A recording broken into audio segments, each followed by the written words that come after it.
đi về.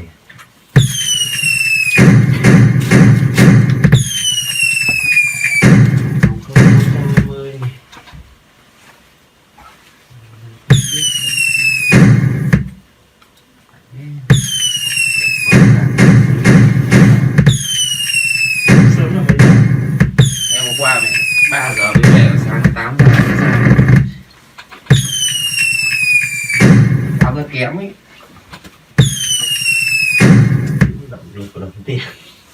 Mang lịch à? Mình đến 1 giờ rồi mới cho thầy. Đi học thì cả kỳ đã đi.